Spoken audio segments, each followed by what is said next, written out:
মেহরবানিতে forum of diploma engineers আয়োজিত আজকের এই স্মরণ সভায় উপস্থিত হতে পেরেছি। দুরূদ এবং সালাম পেশ করছি মানবতার সর্বকালের সর্বশ্রেষ্ঠ মানুষ, সর্বশ্রেষ্ঠ নেতা হযরত মুহাম্মদ সাল্লাল্লাহু আলাইহি ওয়াসাল্লামের প্রতি।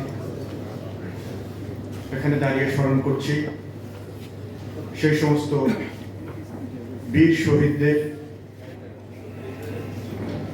যাদের রক্তের বিনিময়ে 5 আগস্ট এদেশের মানুষের একটি বিজয় সূচিত হয়েছে। সেই শহীদ আবু সাইদ, মুগ্ধ, ফয়সাল, ফারহান সহ সহস্রাধিক ছাত্র এবং জনতার আত্মার মাগফিরাত কামনা করছে এবং তাদের শোকাহত পরিবারের জন্য দোয়া করছি। স্মরণ করছি সেই সমস্ত আহত ভাইদেরকে যারা এই যুদ্ধে শরিক হয়ে এখনো হাসপাতালে, অনেক ভাই মৃত্যুর সাথে পাঞ্জা লড়ছেন, অনেক ভাই অন্ধত্ব বরণ করেছেন, অনেক ভাই পঙ্গু হয়ে গিয়েছেন। তাদেরকে স্মরণ করে আবার আলহামদুলিল্লাহ বলছি, তাদের রক্ত এবং ত্যাগের বিনিময়ে যে একটি উন্মুক্ত স্বাধীন পরিবেশ বাংলাদেশে সূচিত হয়েছে, সেজন্য আজকের এই সমাবেশের শ্রদ্ধাভাজন সভাপতি প্রকৌশলী জনাব গিয়াসউদ্দিন, প্রধান অতিথি বাংলাদেশের গণতান্ত্রিক আন্দোলন, সাংবাদিক আন্দোলনের রাজপথের বীর মুক্তিযোদ্ধা, বাংলাদেশ ফেডারেল সাংবাদিক ইউনিয়নের সভাপতি জনাব রুহুল আমিন গাজী, বিশেষ অতিথি হিসেবে আছেন প্রাচ্যের অক্সফোর্ড খ্যাত ঢাকা বিশ্ববিদ্যালয়ের অধ্যাপক ডক্টর ইসমাইল হোসেন এবং প্রকৌশলী নেতৃবৃন্দ, আজকে যারা এখানে উপস্থিত হয়েছেন, যারা সারা দেশ থেকে এসছেন দৃষ্টিনন্দন বাংলাদেশ তৈরি করবার জন্য, বাংলাদেশের যে দৃষ্টিনন্দন অবকাঠামো, সেই অবকাঠামো বিনির্মাণের মাঠের কারিগর যারা, যাদের সামনে আমি কথা বলছি। তো আজকে আমি আর বক্তব্য দেব না। বক্তব্য আমরা বিগত 16 বছর দিয়েছি রাজপথে, আপনারা জানেন। আমরা অনেক চিৎকার করেছি, অনেক বক্তব্য দিয়েছি। সেই বক্তব্যের পরে এদেশের ছাত্র জনতার আন্দোলনের মধ্য দিয়ে এদেশে একটি বিজয় সূচিত হয়েছে, দ্বিতীয়বার দেশ স্বাধীন হয়েছে। আমি শুধু দু একটি কথা বলতে চাই আপনাদের সামনে। আজকে যে বিজয় সূচিত হয়েছে, সেই বিজয়ের পিছনে যারা ভূমিকা রেখেছেন তাদের উদ্দেশ্যে আপনারা জানেন যে মধ্যপ্রাচ্যের একজন মনীষী একটি কথা বলেছিলেন।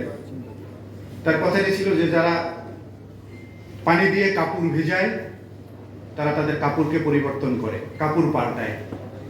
যারা ঘাম দিয়ে তাদের কাপড় ভিজায় তারা তাদের ভাগ্যের পরিবর্তন করে, আর যারা রক্ত দিয়ে তাদের কাপড় ভিজায় তারা ইতিহাসের পরিবর্তন করে। রক্ত দিয়ে বাংলাদেশের ইতিহাস পরিবর্তন হয়েছে। সেই ইতিহাসকে সুন্দরভাবে গড়বার জন্য দায়িত্ব আপনাদের। আপনারা যারা এই বাংলাদেশকে দৃষ্টিনন্দন করবার জন্য কাজ করে যান সার্বক্ষণিকভাবে, সেই দায়িত্বের সারথি আপনারাও।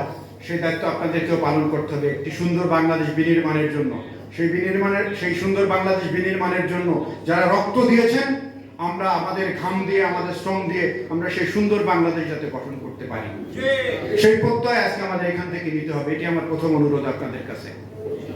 আর দ্বিতীয় অনুরোধ, আরেকটি কথা আমরা জানি যে মধ্যপ্রাচ্যের আরেকজন রাষ্ট্রনায়ক, তার কাছে একবার সাংবাদিকরা প্রশ্ন করেছিল যে আপনি তো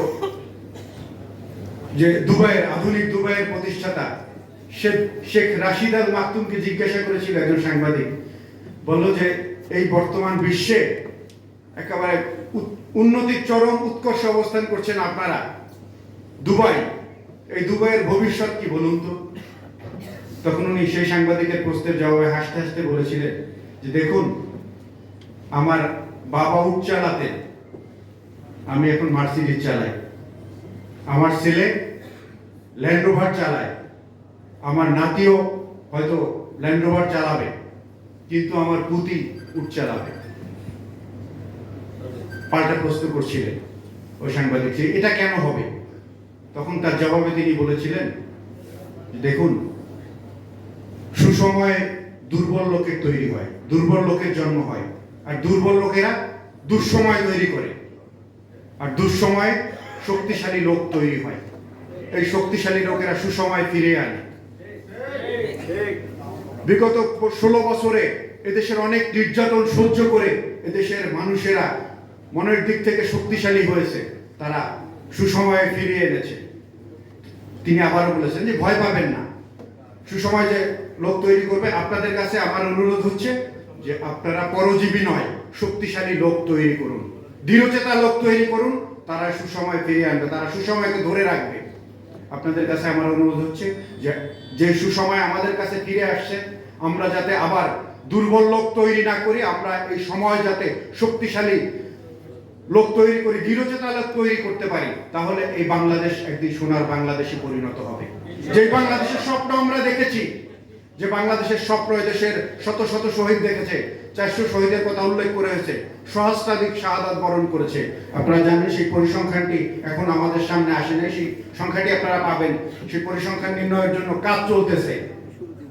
সম্মানিত উপস্থিতি, আজকে এই দেশটিকে যারা নরকে পরিণত করেছিল, আল্লাহ রাব্বুল আলামিন তাদেরকে ছেড়ে দেননি, সাথ দিয়েছিলেন দীর্ঘদিন।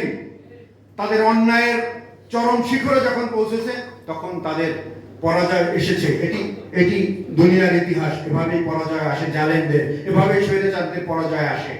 সেই পরাজয়ের জন্য তারা কখনো চিন্তাও করে নাই পরাজয়ের 5 দিন আগে যে তাদের এই দুর্গতি, তাদের দুর্নীতির কারণে তাদের কপালে দুর্গতি আসছে। সুতরাং সেটি সত্য হয়েছে। সেই সত্যকে আজকে আমাদেরকে মানুষের সামনে কল্যাণকর হিসেবে উপস্থাপন করতে হবে। সেজন্য আমাদের দায়িত্ব অনেক, ধৈর্যের সাথে সেই দায়িত্ব পালন করতে হবে। কারণ আমাদের সামনে অনেক ষড়যন্ত্র এখনো বিদ্যমান রয়েছে। আমাদের এক ভাই বলেছেন যে সিদ্ধান্ত তো আল্লাহর পক্ষ থেকে হয়েছে, সুতরাং পারবে না। সিদ্ধান্ত আল্লাহর পক্ষ থেকে হয়, আবার আমাদের গাফিলতির কারণে শয়তান আবার জায়গা করে নেয়। সেই সুযোগ আমরা দিতে চাই না, আমরা কেউ দিতে চাই না। আমরা যদি সেই সিদ্ধান্ত নিতে পারি আর আল্লাহ রাব্বুল আলামিনের সেই ঘোষণা অনুযায়ী আমরা কাজ করতে পারি, তাহলে তাদের ষড়যন্ত্র কোনো ক্ষতি করতে পারবে না। আল্লাহ তো কোরআন হাকিমে বলেছেন যে ওয়াইন তাসবিরু ওয়াত্তাকু লা ইয়াদুররুকুম কাইদুহুম শাইআ।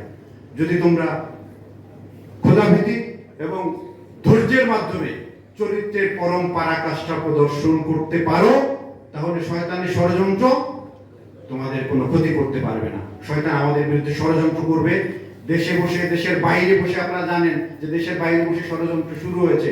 আমরা যদি ধৈর্যের মাধ্যমে ঈমানের সাথে এটা মোকাবেলা করতে পারি, তাদের ষড়যন্ত্র ইনশাআল্লাহ এদেশে বাস্তবায়ন হবে না। শয়তান পালিয়ে যেতে বাধ্য হয়েছে, শয়তান ফিরে আসতে পারবে না। সবাইকে ধন্যবাদ জানিয়ে আবার ফোরাম অফ ডিপ্লোমা ইঞ্জিনিয়ারদেরকে আমার পক্ষ থেকে, ঢাকা সাংবাদিক ইউনিয়নের পক্ষ থেকে আবারও ধন্যবাদ জানাচ্ছি। এবং সাথে সাথে আরেকটি কথা বলতে ভুলে গিয়েছিলাম যে এই আন্দোলনে আমাদের 5জন সাংবাদিক শাহাদাত বরণ করেছে। আমরা এই সহস্রাধিক শহীদের সাথে তাদের জন্য রুহের মাগফিরাত কামনা করছি এবং তাদের শোকাহত পরিবারের প্রতি সমবেদনা জানাচ্ছি। সবাইকে ধন্যবাদ।